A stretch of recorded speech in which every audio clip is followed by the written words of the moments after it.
So once again, I welcome you to today's class. We're making progress on our study of engineer in society. We have looked at the introduction, why engineering? Why did you choose engineering? We have looked at that in our first class. We've seen your passion and the good reasons why you should be an engineer. Then we moved on to see the impact of the engineer in the society in relation to science, technology, and the society. We discussed the relationship, the needs of the society, and how science develop theories, technology create tools, and then engineering produce products to service or to meet the need of the society. And I have also mentioned that I have created a video for that to explain that interaction. Just a 9-minute video. It's on the YouTube. You can check it out and get better understanding of the interaction between science, engineering, technology, and the society and nature.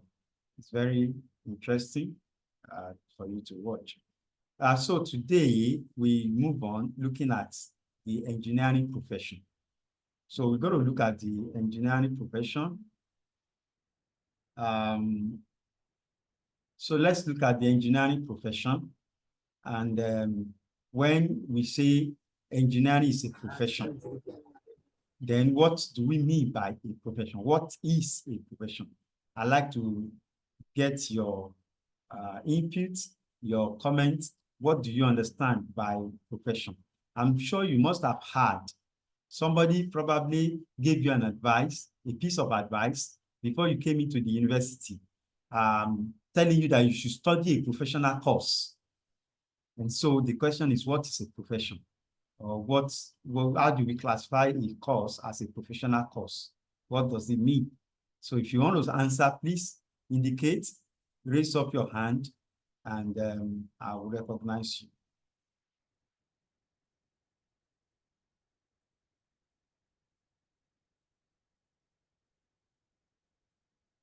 Somebody said in the chat box that a profession is a career or an area of expertise. Thank you.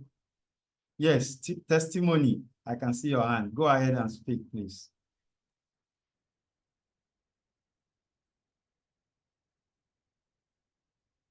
Testimony, testimony. Can you unmute and speak, please? A profession is a type of job or occupation that requires specialized skills or training for you to be able to do it. And they often have code of conduct or... Thank you very much for that. Thank you. That's a very good definition. Somebody also said it's a field of study, one thing to work in. Somebody said it's an occupation that requires a specialized knowledge. That's good. It's an area where someone put into practice what he has learned for years. Is that really correct? Is that really correct? So so those other courses we consider as not professional, does it mean there is something they could not put into practice there or what? Okay. All right, so let's see what we have here. So what is a profession? Can somebody please read for us what you have on the screen? Just read it out. This is a vocation founded upon specialized educational training, the purpose of which is to supply objective counsel and service to others for a direct and definite compensation. Thank you, thank you, thank you. So we call it a profession. Number one, it requires a specialized educational training. And from this profession, you'll be able to perform a kind of a service, an objective I don't like counsel this big bread. I beg you, cut it off. for a direct and definite compensation. So we're going to break this down further to look at then what are the characteristics of a profession. What are the characteristics of a profession? Deriving from that definition we have. So first thing is that there must be expertise, and that is what you get through the specialized educational training. There must be expertise, there must be code of ethics. One of you gives definition that mentioned code of ethics the other time. Okay. There must be code of ethics. Then you also have monopoly. Monopoly. I'm going to expand this further. Then the fourth characteristic is autonomy. These four things characterize a profession, or we call it professional program, a professional course. So any course somebody is learning that you do not have all these four, not one, or it's not as you say, oh, I have one, and that's okay, or you say I have two, or you say, oh, I have three. You must have all the four complete in it for you to classify as a profession. So let's look at what does this mean in all of this. So for expertise, it's there is a command over a body of systematized and standardized knowledge developed and updated on behalf of society, transmitted through recognized channels of training and examining of new recruits. So what you are going through now is a way to develop expertise in this profession. You are going through a standardized body of knowledge that has been developed and is regularly being updated. We review our curriculum every 5 years. And so what was taught or learned 20 years ago is not the same thing you are doing today. And that is the truth. Unfortunately, when people outside want to talk, they will say that our curriculum is not updated, it's outdated, it's this, it's that. It's not true. It's not true.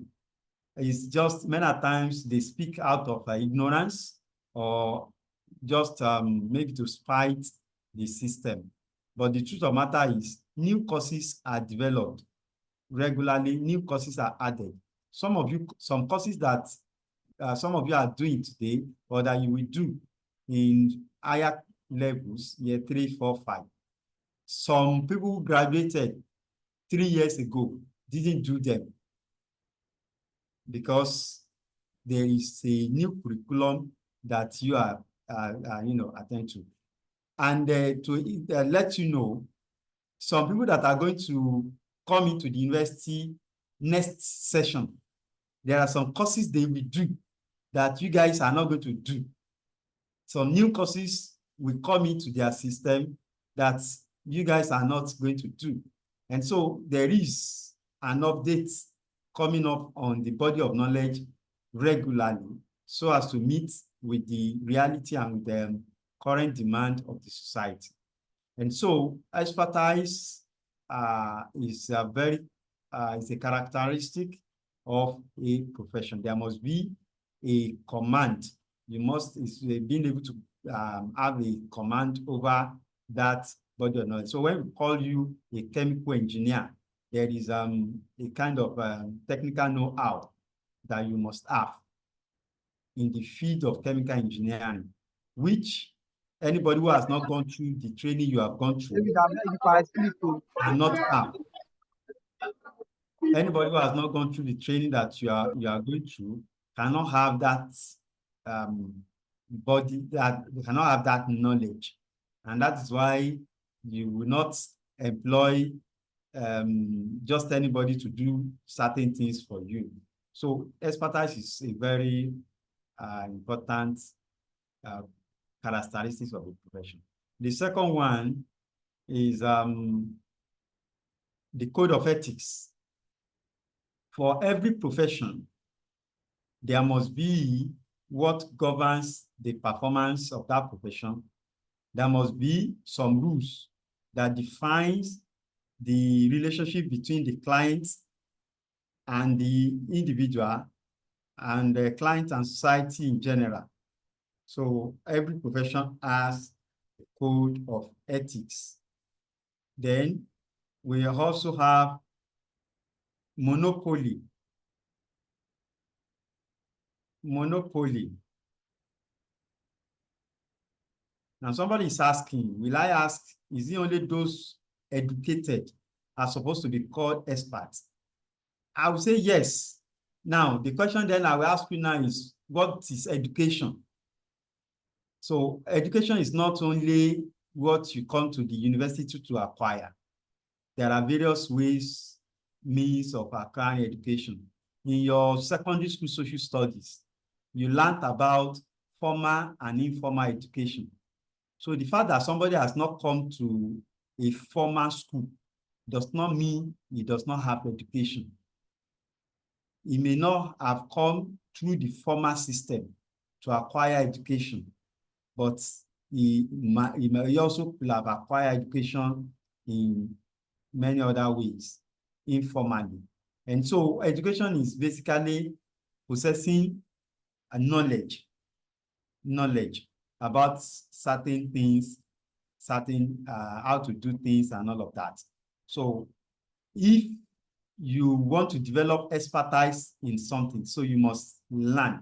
We're going to see in a short while how we develop expertise in engineering. And then probably that gives you a clarity over who we can call an expert in that wise. All right, so for a profession, there is also what we call monopoly. Monopoly is the sense that there is a reserve, there is a defined function solely to members licensed by the profession's own institution. As an engineer, not just anybody can claim to be an engineer. Not just anybody can go out there and begin to practice, or not just anybody can go and open a clinic and say he wants to begin to give medical advice and medical treatment to people. Somebody must license such. And so there is a monopoly of that profession that makes it exclusively available to only those that are licensed to practice. Engineering practice is only allowed by those licensed to practice. So if your regulatory body says you are not licensed to practice, if you go ahead to practice, you have committed an offense punishable by law. So this is through the law of the land that reserve that defined function to only those licensed to practice that profession.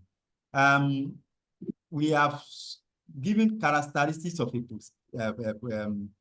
a profession, and one of the characteristics is what we call expertise. So if you want to talk about education, there is no way you will acquire expertise without education.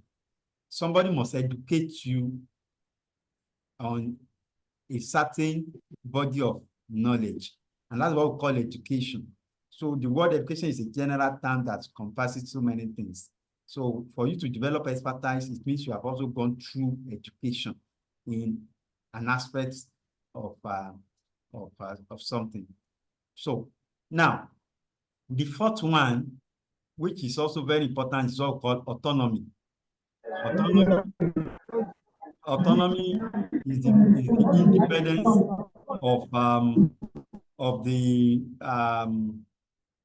the profession, a measure of independence granted by society through law to enable the profession to regulate itself, discipline its members, and control the practice of the profession without undue interference from the employer or clients or government. So there is a council that regulates the practice of engineering in Nigeria, which is called COREN. If you violate the ethics of engineering practice, a COREN can withdraw your license. COREN does not need the consent of your employer before they can withdraw your license.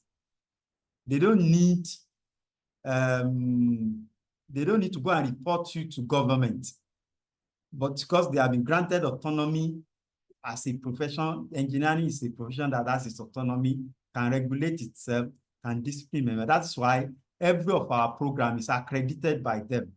If they come to a university and they find a program not good enough, they may not grant them accreditation. And the meaning is that they cannot graduate students from that course. If they graduate students, those people will not be recognized as having gone through proper engineering training. And so there is that independence granted by law to them to regulate the practice, to discipline members, to control the practice of the profession. So that's why they will set exam, they will set interview before you can be admitted or licensed to practice. These are things that it's the same thing too for every professional program. Talk about medicine, they also have all of these characteristics in their practices. So now let's look at how then do we acquire engineering expertise, since we have seen that expertise is one of the characteristics of a profession. And for engineers, so how do you acquire this engineering practice? For those asking questions about education, so take note of this. This answer some of your questions. So the expertise is the scientific know-how, the technical know-how of the program. And we acquire this through formal education. In this case, through a bachelor's degree. You know, one of the things we discussed in the first class was to talk about the qualification to be registered as an engineer, for you to be a technologist, or for you to be a technician, or or an artisan or a craftsman. There are levels of education that is required for any of those.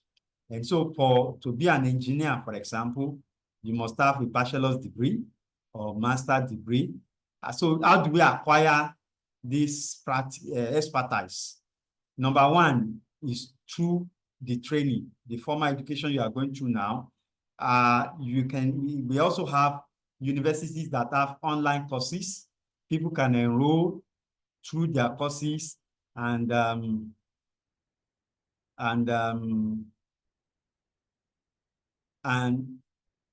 through they have online programs that people can easily enroll, and then they get degree at the end of the day that is also recognized.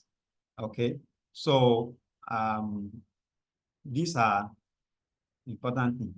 Now, some of you asking questions in the chat box. I will refer you to go and read the first lecture, or to go and watch our first lecture, so that you can understand people that we call the engineering family, everybody that are in the engineering family. It's not only engineers that are in the engineering family. You have the engineer, you have the technologist, you have the technician, you have the artisan or craftsman. So those are the 4 categories of people in the engineering family. So engineer is a member of the family. Technologist is a member of the family. Technician, craftsman, they are all members of this engineering family. COREN regulates all of us. Okay, so it is just different classification, and I went on to give you the pyramid of the, you know, the number of the skill sets required in a typical engineering project. And so there is no need to mix up whether somebody is called who is a technician or who is an artisan. So go back to that note or to that lecture, go to the YouTube page, and then watch that lecture for better understanding. If you missed the class, you need to watch it so that you don't have a wrong understanding of what it should be. So one of the ways to develop expertise as an engineer is through the education, the training we receive in the formal university setting, like we are doing right now, is part of the training. Another way to acquire expertise, you know, expertise is developed over time. It's not one thing, oh, you have graduated from the university, does not mean you have all the skills and expertise you need. No, it's a lifelong learning process. For you to develop expertise, it's a lifelong learning process. So the other way is through the hands-on experience through professional practice tutelage. By the time you graduate, I mentioned this in our first class, before you can be licensed to practice as an engineer, you will require to work under some form of supervision up to 4 years before you can be licensed to practice. And so in those years, you will have acquired hands-on experience. So it could be through internship, entry-level jobs, or professional certifications to enhance your expertise. Currently, there is a discussion going on through Koren. They want to introduce a 1-year internship after you graduate, just like the medical doctors do. After their graduation, they go for housemanship. Before they go for NYSC, lawyers too, they go to the law school for 1 year before they go for NYSC, so as to get some hands-on experience. It's part of before then they are called to the bar. Then after that, they go for NYSC. So engineering is also thinking of bringing back this. We learned that it used to be so many years past. So, but that is still in the discussion stage. If that comes on, it becomes additional hands-on experience for engineering graduates. So you develop the expertise through hands-on experience, which can come through internship, of course, through professional practice tutelage. You are under a senior engineer and you are learning on the job how to do certain things, how to put to practice some of the things you have learned in the university, and some other things you might not have seen, you begin to see them. Another way to also develop expertise is through independent learning, online resources, books and articles, open source projects, and all that. That also, you develop expertise through that. So these are various ways we acquire engineering expertise. All right. So we need to note that. Now, that takes care of the first characteristic of a profession, which is the expertise. Then you also have the code of ethics. Engineering has code of ethics like other professions do. The code of ethics of engineering is supported by a professional tripod. You know what a tripod is? You've been to physics lab, and in physics lab, you see a tripod. Or if you have not even, if you are not looking too far, you see photographers putting a tripod and they're putting their camera on it. So you have 3 legs supporting it. So also engineering professional code of ethics has 3 what we call a professional tripod. And what are these? First one is what we call fundamental canons. Then we have the rule of practice. Then there is professional responsibilities and obligations. So as an engineer, you need to know what are these code of ethics so that you don't flout the rules. Because there are penalties if you violate the code of ethics. Every professional has ethics. If you violate the ethics, then you will face the appropriate penalty that will come as a result. So,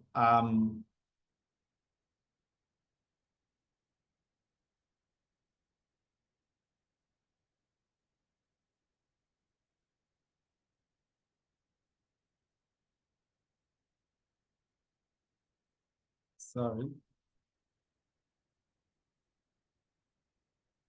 Okay, so let's go over them one after the other. Let's see the fundamental canons. Now, these are the fundamental canons of engineering practice. As an engineer, you must hold paramount the safety, health, and welfare of the public. You must perform services only in your areas of competence. Engineers must issue public statements only in an objective and truthful manner. You must act for your employer or client as faithful agents or trustees. You must avoid deceptive acts. Conduct yourself honorably, responsibly, ethically, and lawfully so as to enhance the honor, reputation, and usefulness of our profession. And then you must continue your professional development through your careers and provide opportunity for the professional development of those under your supervision. And so your development does not end at graduation. You continue to learn. You continue to improve yourself as you move on in the practice. And you also must provide opportunities for development. By the time you also become a master, you become a boss, you become a supervisor, you have also young engineers under you, you have people reporting to you. You must also provide opportunities for their professional development. So these are our fundamental canons. These are the things that we hold as a guide, even when we need to take decisions. Very important to us. So you must learn and bear that in mind. Now, let's now look at the rule of practice, the engineering rules of practice. You know, the fundamental canons can easily be broken down further into the rules of practice. And that's what we have now. So the first one is that engineers shall hold paramount the safety, health, and welfare of the public. So what does that mean? What does that mean in actual sense? It means that if you, as an engineer, if your judgment is overruled under circumstances that endanger life or property, you have a responsibility to notify your employer or your client and such any authority that is appropriate. You don't keep silent. If you have said this is the right thing to be done, this is what should be done as an engineer supervising a project, and maybe there is somebody else that is claiming superiority somewhere, and he said, no, we can't do it that way. So you have a responsibility to, because you know if they don't, it has the risk of endangering the society is there. So you have a responsibility to report that issue to your employer or to your client, depending on who is overruling your judgment. If it is your client, you know, there are some clients that will say, this is what I want. You know, you have developed a plan for a story building. Now the client has money that he was not expecting. Now says, no, how can I just do a story? I want you to take it to 4 floors, which the foundation design cannot accommodate 4 floors. So without having you to revise the drawing and get a new approval. Now want you to go ahead and continue the work. You know, such a situation, it is risky. If the building collapses tomorrow, the engineer will be held responsible. So in such a case, if the man is now saying, no, that is what he wants, you need to report and notify your employer, need to notify the client if even the danger of his action, and if there are necessary authority that can come in to you know, settle the situation, you need to notify them. As I said, that's an obligation for you. Now, when you are licensed, you are given a seal and a stamp. It bears your name. So when you check through a design, then you stamp that design, you put your seal. Anywhere that you see it, your name is there, Engineer Kehinde Orolu. My registration number will be there. So they know, they can trace me, that I'm the one that approved this design.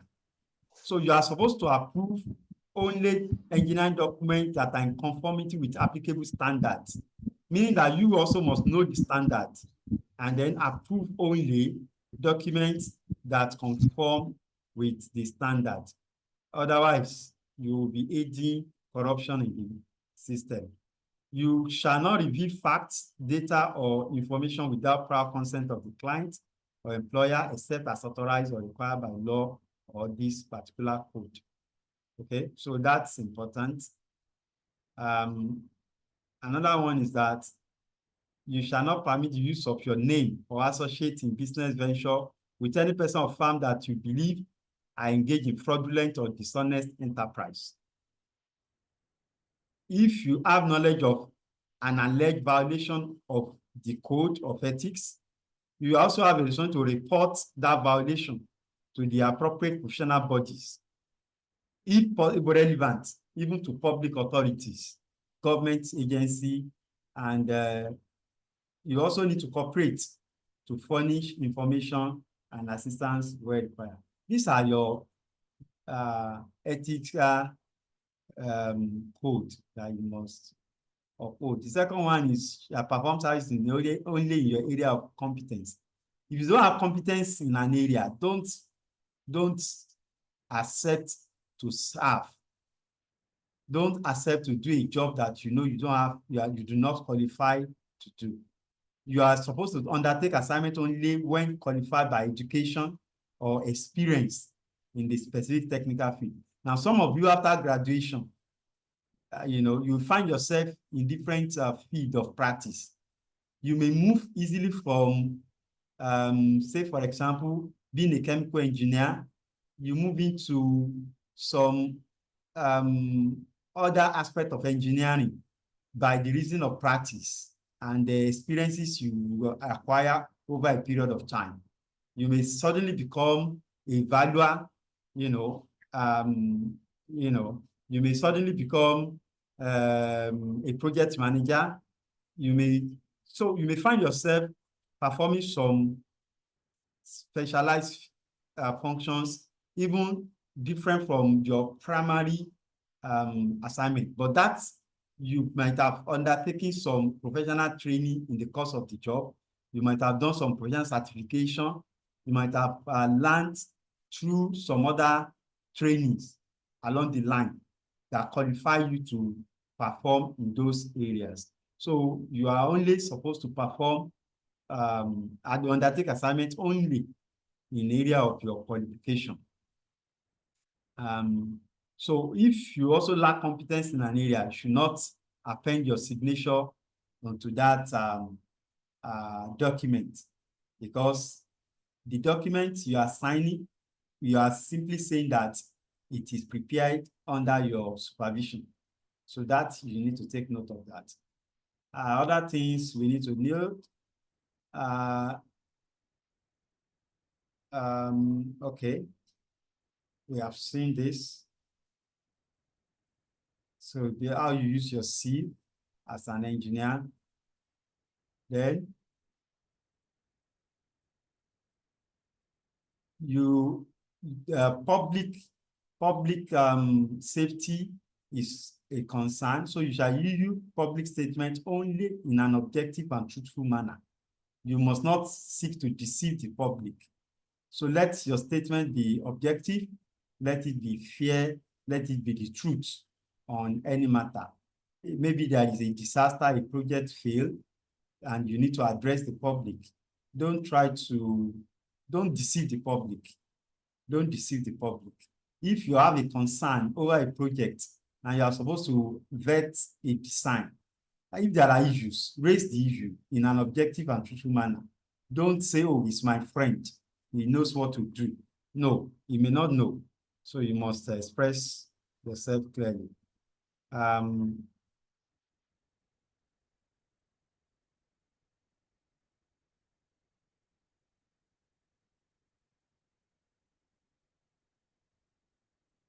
Okay. So still under that, these are things we need to take note of. Then the next one, you should act for your employer or client as faithful agent or trustee. Your client trusted you, that's why he gave you the job, or your employer trusted you, that's why he assigned you responsibilities. So you must be faithful. You must be faithful.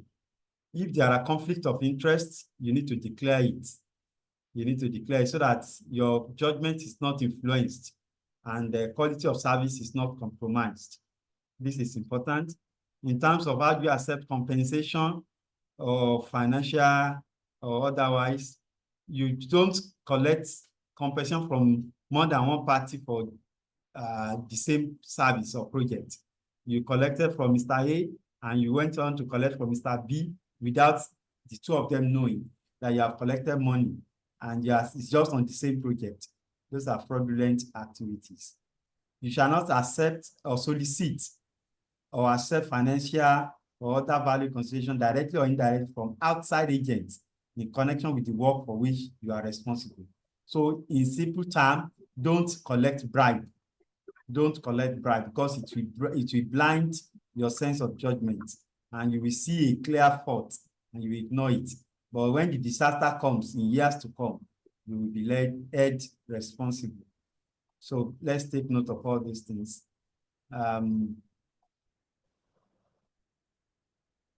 So if you are a member of a board of a government agency, it is unethical for you to go and solicit for a contract or to accept a contract from that same government body because definitely there is a conflict of interest. So you must avoid that by all means. So avoid deceptive acts. Don't falsify your qualification. Don't go and forge a practicing license. If you have not paid for practice license for a particular year, don't go and forge it just because you want to get a job. Do what is right. Don't deceive people. Don't falsify figures just to pass the regulators. It is unethical. Okay. So what are your responsibilities and your obligations as an engineer in the society? You shall be guided in all your relations by the highest standard of honesty and integrity. Okay, so when you are errors, you must acknowledge your error. Don't distort or alter facts. Advise your clients or employers when you believe the project will not be successful. Don't say, oh, the man has money he wants to spend. Just begin to tell him things when you know that this project will not be successful, it will fail. Let him know so that he stop wasting his money or advise him appropriately what he needs to do. Engineers shall not actively participate in strikes, picketing lines, or other collective coercive action. Now, this is to be guided. Well, there are issues that will require going on strike or that require picketing and organization and all that.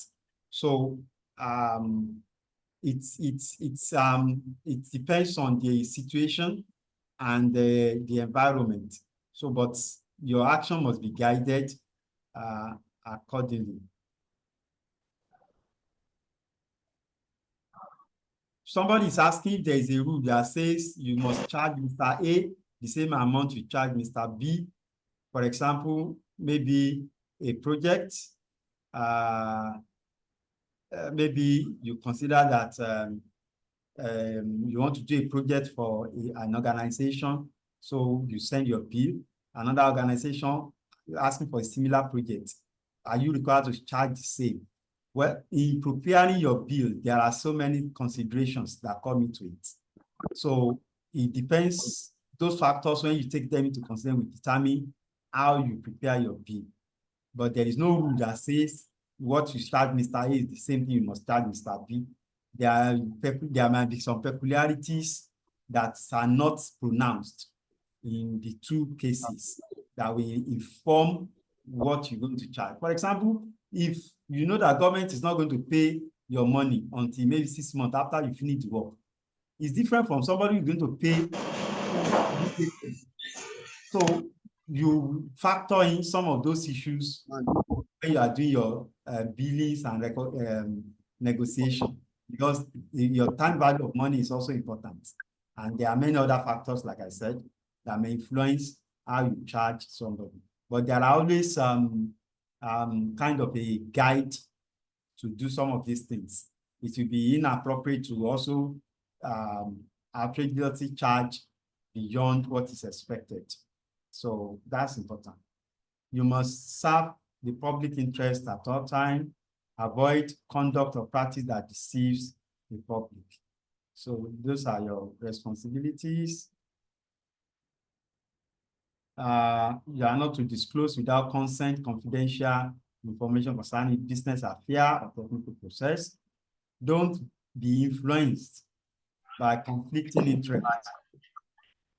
Don't attempt to obtain employment or advancement or operational engagement by untruthfully criticizing other engineers. For example, they have given a contract to another company. So because you are interested in that same project and you want to get it by all means, then you now begin to speak evil, like the politicians do. Somebody wants to become the next governor of the state. You will now be looking at the negative of the incumbent or the person who wants to come in, the opponent. Then they will now begin to sponsor all manner of propaganda against them. No, as an engineer, don't engage in by untruthfully criticizing other engineers simply because you want to gain a job or an employment through that process. You shall not attempt to injure, malicious or maliciously or falsely, directly or indirectly, the professional reputation, prospect, practice, or employment of engineers. Okay. So if you believe others are guilty of unethical or illegal practice, present such information to the proper authority for action. Don't take laws into your hand. Give credit for engineering work to those to whom credit is due. Recognize the proprietary interest of others. If two of you have done the work, don't say you are the only owner. If you have copied somebody's work, you must take appropriate permission and give due recognition to it. So that's why I always encourage you to do your own work. Don't plagiarize. Do your own work. So that's the end of this lecture today. So there is an assignment. This time around, it's a group assignment. It's not going to be an individual assignment. And what are you supposed to do? For every department, now this is department by department based. People in systems, all your group will be within system. Chemical engineering, your grouping will be within chemical engineering, and all like that. So each group should be 5 members. 5 of you in a group within your department. So if you are 100 in your class, it means I'm only expecting 20 groups from your class.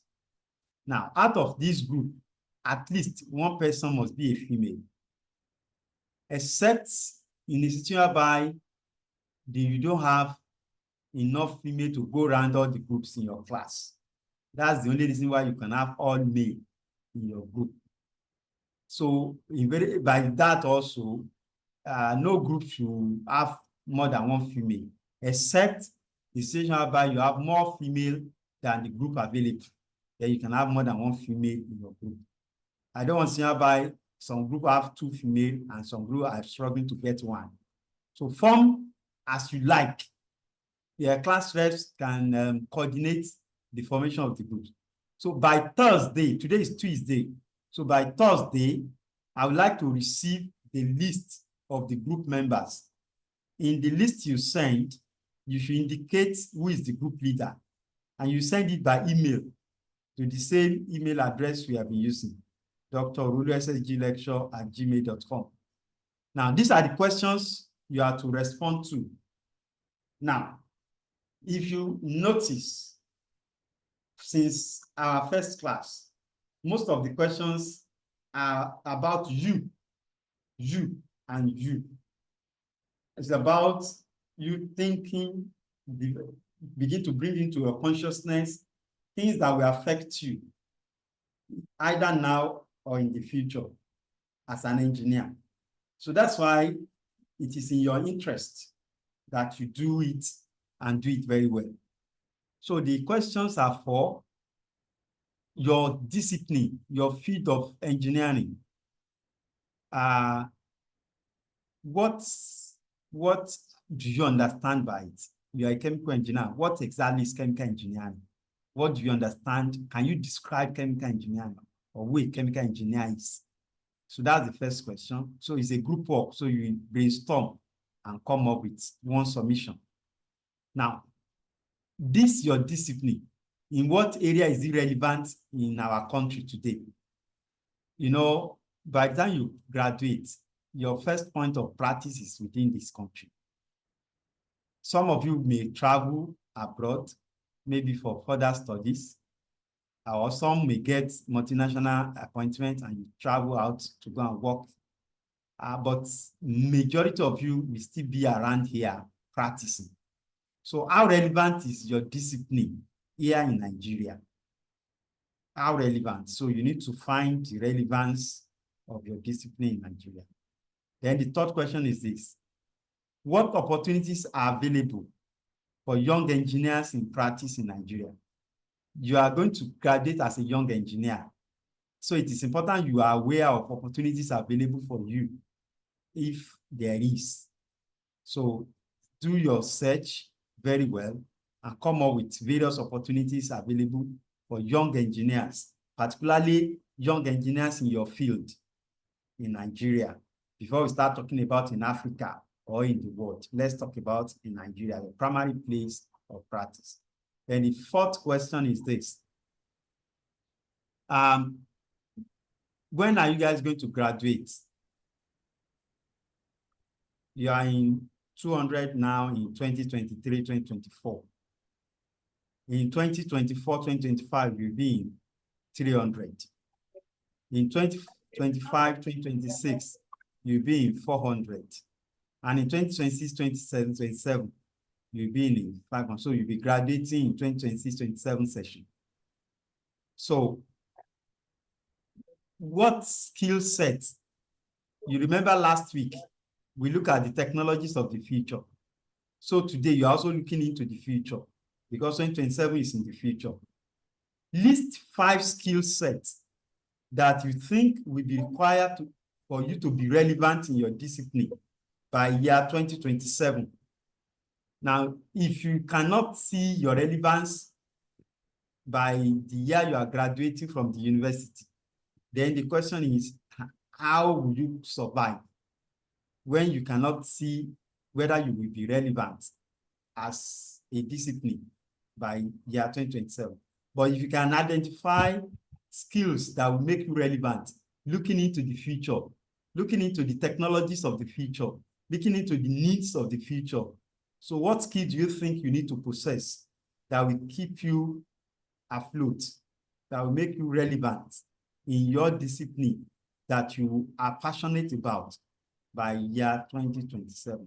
So these are the 4 questions I'd like you to address as a group. I deliberately made this a group work so that you can get a very robust discussion, brainstorming, and the responses. So your deadline for submission is on Monday this time around, because today is today, so you have about 6-7 days to work on this. Send the response as a group. So for group 1 in chemical engineering, so you write your report, your response, then you list the group members with their matric number in that document. Please, this is important. Like I've mentioned earlier, these are the things that will constitute your continuous assessment.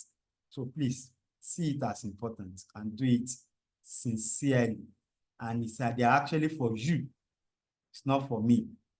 I've graduated now several years ago. And so it's you that want to graduate in 2027. Mine, what I do now is to continue to develop my expertise, update myself, read more, take some training to become more relevant. So it's a lifelong learning. But at least you're going to be starting at a point in 2027. And that's the reason for that here. So I don't know if you have any question or comment, either on the assignment or on some of the things we have discussed before now. So the floor is open. You may please ask your question, raise your hand, and I will recognize you.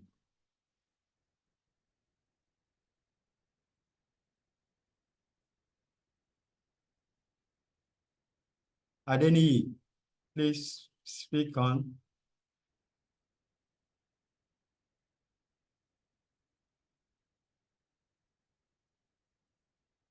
The deadline on Monday is still 11:50 p.m. Yes. Adeni. Okay. Good evening, sir. I just wanted to be sure. Is it the group leader that would submit the document, or the group leader will share the document with each of the group members for them to submit? You are submitting as one. You are only submitting one document per group. So Okay. it depends on whoever you appoint in your group to submit on your behalf. That's why I said all the names will be listed in the document attachment you are submitting. Okay. What you should also do, if you are submitting for your group, since you are sending email, copy all the group members. You know how to do copy. Don't do blind copy. Do normal copy, so that as I receive it, every other person also receives it. Now, this is important. We have seen cases where group leader or somebody supposed to submit, and somebody's name is omitted from the group. So if you copy everybody, then everybody will see and knows that it is what you have agreed that's eventually submitted, not that you submit something from what you all agreed in the group. So, but please, work as a group, submit just one report, but we have all your names. That's the way. Okay, sir. Sir, please, I would like to. Sorry, please unmute. You're mistakenly muted you. Unmute. Adeni Ayodeji, unmute. Yes. Hello, sir. Yeah, go ahead, please. I would like to confirm something. You did a poll last week. I don't know if you still want to do it today again, or if it is something that will be done every week. Well, I did a poll. Everybody who came to class on time participated in the poll, and they were able to submit their responses. I will do poll as occasion demands. I won't do poll every week, but when there is a need for it, I will do it. So if you are not in class, you miss it. If you are in class, you will get it. So that's just it. So if, for whatever reason you didn't participate, sorry, maybe next time. Yeah. Okay, sir. All right. So, do we have any other comments? Okay, if there is no other comments, we can call it a day. Thank you so much for coming today. I'm going to upload the video on the YouTube. Please check it on the YouTube. Subscribe to the page so that you can always get notification, and then watch the ones posted before, and it's always there for you to see. Thank you very much. Have a very wonderful evening. Enjoy the remaining part of the day.